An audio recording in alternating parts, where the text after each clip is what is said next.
स्मृति 17/8/2022 की मुरली है। ज्ञान के सागर, आनंद के सागर शिव परमात्मा कहते, मीठे बच्चे, बाप तुम्हें बेहद का समाचार सुनाते हैं। तुम अभी स्वदर्शन चक्रधारी बने हो। तुम्हें 84 जन्मों की स्मृति में रहना है और सबको यह स्मृति दिलानी है। कौन सी स्मृति? पहले तो खुद को 84 के चक्रों को याद करना है और दूसरों को भी याद दिलाना है। प्रश्न है, शिव बाबा का पहला बच्चा ब्रह्मा को कहेंगे, विष्णु को नहीं, क्यों? उत्तर है, क्योंकि शिव बाबा ब्रह्मा द्वारा ब्राह्मण संप्रदाय रचते हैं। अगर शिव विष्णु को बच्चा कहे तो उनसे भी संप्रदाय पैदा होनी चाहिए, परंतु उनसे कोई संप्रदाय होती नहीं। विष्णु को कोई मम्मा बाबा भी नहीं कहेंगे। जब वह लक्ष्मी नारायण के रूप में महाराजा महारानी हो तो उनको अपना बच्चा ही मम्मा बाबा कहते हैं। ब्रह्मा से ब्राह्मण संप्रदाय पैदा होते हैं। अभी जो बाबा हमको ब्राह्मण बनाते हैं तो बाबा कहते ब्रह्मा से ब्राह्मण संप्रदाय पैदा होते हैं। गीत है, तुम ही हो माता पिता तुम ही हो। ओम शांति। बाप बैठ बच्चों को समझाते हैं। कोई गुरु गोसाई ऐसे नहीं कह सकते कि बाप बैठ बच्चों को समझाते हैं। कोई गुरु गोसाई थोड़ी कहेगा कि आप मेरे बच्चे हो। बाप बच्चों को क्या समझाएंगे? कौन सा बाप? यह तो सिर्फ तुम जानते हो, और कोई सत्संग में ऐसे कह नहीं सकते। बल साईं बाबा, मेहर बाबा कहते हैं, परंतु वो लोग तो कुछ भी समझते नहीं। जो बोले तुम जानते हो, यह बेहद का बाप है। बेहद का समाचार सुनाते हैं। एक होता है हद का समाचार, दूसरा होता है बेहद का समाचार। बाबा हमको बेहद का समाचार सुनाते हैं। तुमको आदि मध्य अंत का ज्ञान बुद्धि में आ जाता है। अपना परिचय दिया, सृष्टि चक्र कैसे फिरता है वह भी यथार्थ रीति समझाया। भगवान ने आकर हमको हर एक बात समझाई। ब्रह्मा के तन में आने के बाद बाबा हमको आदि मध्य अंत का ज्ञान भी देते हैं। पहले बाप समझाते हैं, मैं तुम्हारा बाप हूँ और परमधाम में रहता हूँ। मुझे ही नॉलेजफुल ब्लिसफुल कहते हैं। मैं तुम आत्माओं को पवित्रता सुख शांति का वर्षा देता हूँ। बाबा आकर हमको पवित्रता सुख और शांति का वर्षा देते हैं। बाबा कहते हैं, मैं तो पुनर्जन्म नहीं लेता हूँ, आप पुनर्जन्म लेते लेते 84 जन्म लेते हैं। और दुनिया वाले कहते 84 लाख कहते हैं। कोई को समझाओ तो समझते नहीं।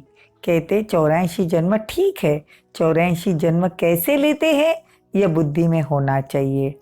बाबा कहते बरोबर हम सतो रजो तमो में आते हैं, उसमें ही 84 जन्मों में ये हालत है। अगर 84 लाख जन्म लेंगे तो क्या हालत हो जाएगी। बाबा कहते अभी तुम ब्राह्मण हो, फिर देवता बनेंगे, फिर क्षत्रिय बनेंगे, फिर वैश्य और शूद्र बनेंगे। और ऊंच से ऊंच कौन है? शिव बाबा। बाबा ने बतलाया है इस सारे कर्म क्षेत्र पर रावण राज्य है। रावण को जलाते भी है यहाँ। बाबा कहते हैं तुम देखते हो शिव जयंती भी गाई जाती है, बल शिव पुराण लिखा है, परंतु उसमें कोई बात समझ में नहीं आती। मुख्य है ही गीता। शिव पुराण में कुछ बातें समझ में नहीं आती। बाबा कहते मुख्य बात है गीता। तुम अच्छी रीति समझ गए हो कि कैसे शिव बाबा आते हैं। ब्रह्मा भी जरूर चाहिए। अब ब्रह्मा कहाँ से आया? सूक्ष्म वतन में तो संपूर्ण ब्रह्मा है। इस बात में ही लोग अटके हुए हैं। ब्रह्मा का कर्तव्य क्या है, सूक्ष्म वतन में रहकर क्या करते होंगे, ये बाप समझाते हैं। जब वो अव्यक्त रूप में इन द्वारा ज्ञान देता हूँ, फिर यह ज्ञान लेते लेते फरिश्ता बन जाता है। ब्रह्मा बाबा फरिश्ता बन जाता है। वह है संपूर्ण रूप। वैसे मम्मा बाबा का भी ऐसे ही संपन्न रूप बन जाता है। बड़ी बड़ी माताएं सिर्फ इतना धारण करे तो 84 जन्म कैसे लेते हैं, ये कर्म क्षेत्र पर कैसे पाठ बजाते हैं। तो बाबा कहते हैं ये भी देखो वंडरफुल ड्रामा है ना, बुढ़िया इतना भी समझ जाए तो भी वर्षा लेगी। बाबा कहते हैं कि तुमको पहले पहले सृष्टि चक्र का ज्ञान देना होता है। बाप का परिचय दिया, अपना परिचय दिया और सृष्टि चक्र का ज्ञान दिया तो उनको समझ में आने लगेगा। दादा को भी उनसे ही वर्षा मिलता है, ब्रह्मा बाबा को भी उनसे वर्षा मिलता है। ब्रह्मा बाबा शिव बाबा से ही वर्षा लेते हैं।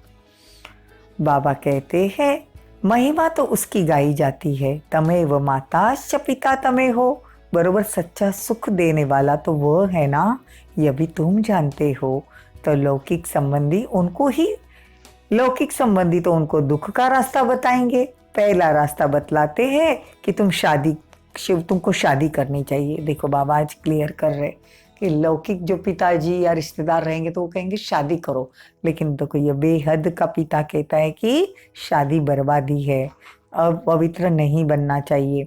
लक्ष्मी नारायण और राम सीता ने शादी नहीं की क्या, ऐसा बतलाते हैं अगर हम किसी को ज्ञान दे तो। बाबा कहते उनको ये पता ही नहीं है कि वो प्रवृत्ति मार्ग जो था वो पवित्र था। अब यह अपवित्र प्रवृत्ति मार्ग है, वो तो पवित्र स्वर्ग का मालिक था।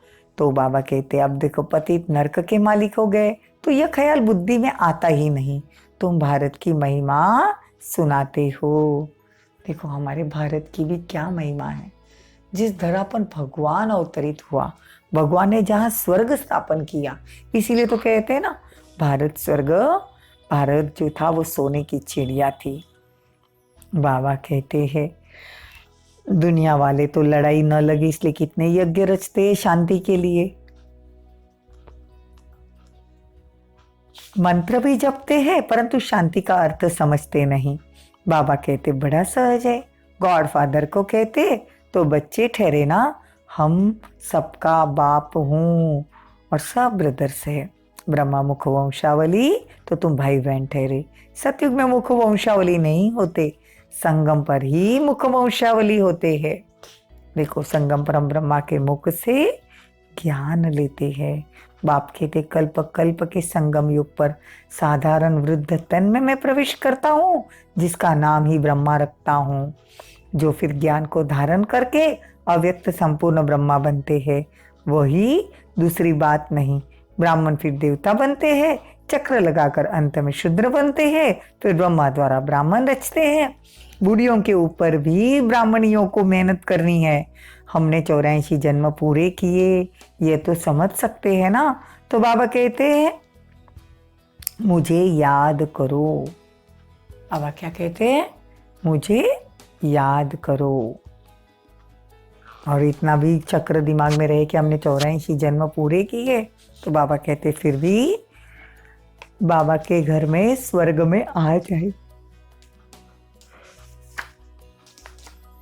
बाबा कहते इस योग अग्नि से ही तुम्हारे भी कर्म विनाश होंगे। बाबा पूछते हैं कि आगे तुमको क्या बनाया था, तो इतना तो कहे कि सुदर्शन चक्रधारी बने थे। बाप को और चक्र को याद करने से तुम रूहानी विलायत में चले जाएंगे। डबल अंडरलाइन, तुम रूहानी विलायत में चले जाएंगे। वो फॉरेन तो दूर देश का है ना, हम आत्माएं सब दूर देश में रहने वाली है।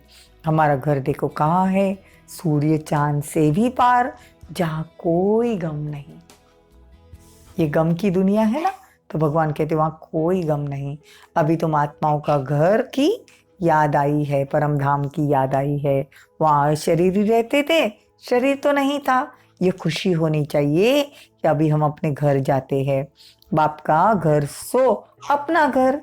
बाबा ने कहा है मुझे याद करो और मुक्तिधाम को याद करो। साइंस घमंडी तो परमात्मा को बिल्कुल ही नहीं जानते।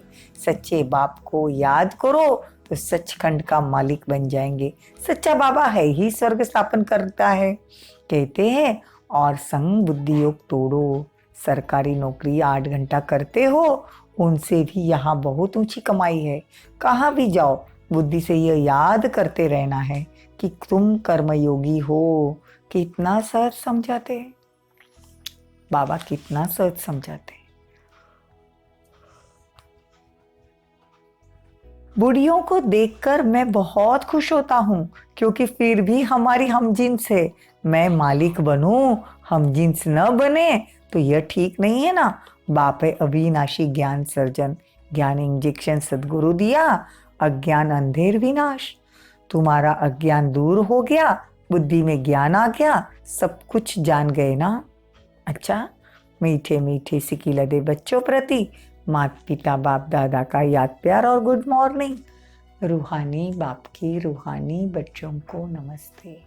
हम रूहानी बच्चों की रूहानी माता पिता बाप दादा को याद प्यार, गुड मॉर्निंग, नमस्ते, थैंक यू, बहुत बहुत शुक्रिया।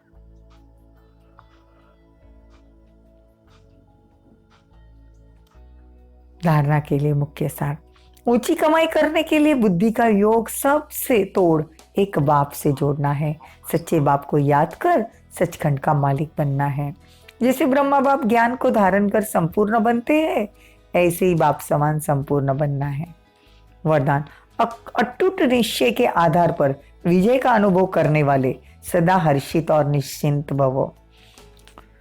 अटूट निश्चय के आधार पर, भगवान पर अगर अटूट निश्चय है कि मेरे साथ सब कुछ अच्छा ही होने वाला है, तो बाबा कह रहे तुम विजय का अनुभव करेंगे, सदा हर्षित रहेंगे, तो फिर निश्चिंत रहेंगे, चिंता नहीं रहेगी। निश्चय की निशानी है मनसा वाचा कर्मणा संबंध संपर्क हर बात में सहज विजयी। जहां निश्चय अटूट है वहां विजय की भावी टल नहीं सकती।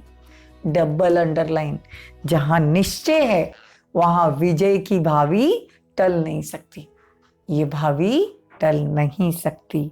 ऐसे निश्चय बुद्धि सदा हर्षित और निश्चिंत रहेंगे।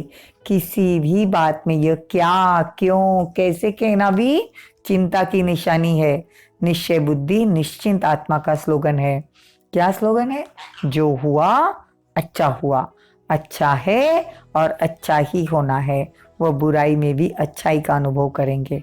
चिंता शब्द की भी अविद्या होगी। स्लोगन। सदा प्रसन्न चित्त रहना है तो बुद्धि रूपी कंप्यूटर में फुल स्टॉप की मात्रा लगाओ। ओम शांति, ओम शांति।